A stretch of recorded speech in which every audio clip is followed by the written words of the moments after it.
नमस्कार, धन्यकार। आप सभी अच्छे होंगे। इस सुभाव के साथ आज विश्वंभर मिश्रा आज नए विषय के साथ उपस्थित है। विषय है निस्वार्थ भाव। साथ संगत दुनिया में अगर किसान खेती कर रहा है तो ये उम्मीद करता है कि वो फसल अच्छी होगी और फिर उससे उसका उपार्जन होगा।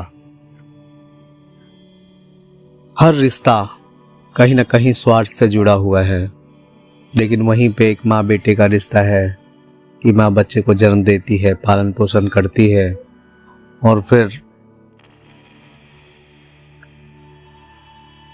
मन में ये बात नहीं रखती कि क्या करेगा क्या नहीं करेगा बच्चा। उससे भी दयावान सतगुरु होते हैं। सतगुरु साबुन की तरह हैं जो केवल जीवन की कालिमा नहीं, जीवन की धूल नहीं, बल्कि जीवन में खुशियां कैसे भरें, वो दुख तो दूर करते ही हैं, खुशियां भी आए ऐसा रास्ता बताते हैं। और जब हम उनके वचनों को सुनते हैं तो फिर जीवन में खुशियां आती हैं। साथ संगत दुनिया के जितने धर्म ग्रंथ हैं या आध्यात्मिकता की किताबें हैं या मोटिवेशनल थॉट्स हैं या स्टोरीज हैं, ये सब कहीं ना कहीं हमारे जीवन को उन्नत और अच्छा बनाने के लिए है। लोग कहते हैं हमने अपने जीवन में इन विषयों को ला पाना या लाना, जीवन में उतारना मुश्किल समझा या कर ही नहीं पाए। लेकिन सच पूछिए तो महात्मा ने ठीक कहा है कि हम खुद दीवार बन बैठे हैं, कोई करीब आए तो आए कैसे। महात्मा जो होते हैं वो हमेशा सर्वजन हिताय सर्वजन सुखाय की भाव रखते हैं। और अगर हम महात्माओं के वचनों को ना माने, खुदा बांटे बराबर मेहरबानियां हम लेने न पाए तो खुदा क्या करे।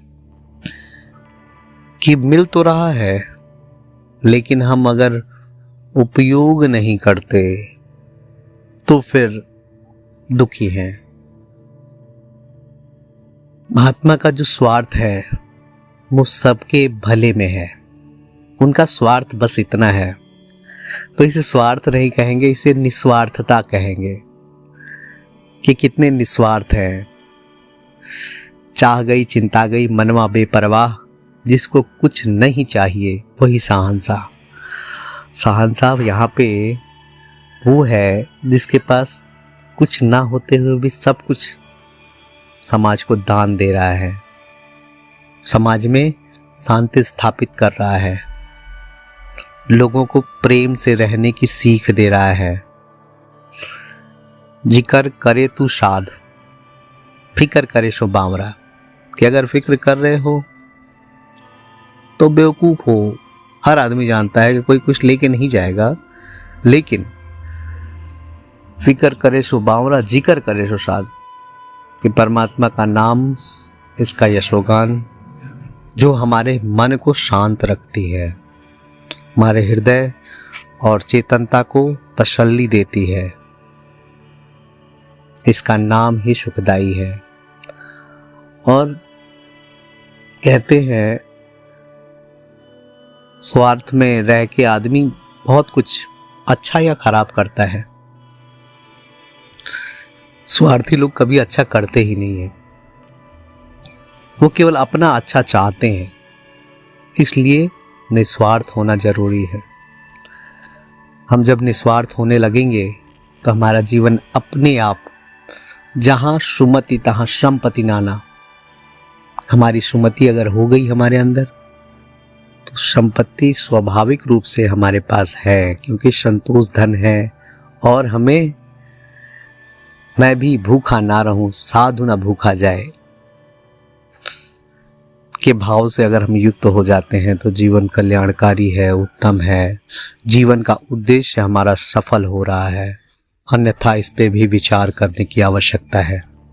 आइए हम स्वार्थी नहीं परमार्थी बने, निस्वार्थी बने। इस प्रार्थना के साथ दातार कृपा करें, जीवन में अच्छे भाव, अच्छे गुणों का सृजन होता चला जाए। प्यारी साध संगत जी, प्यार से बोलिए धन्यकार।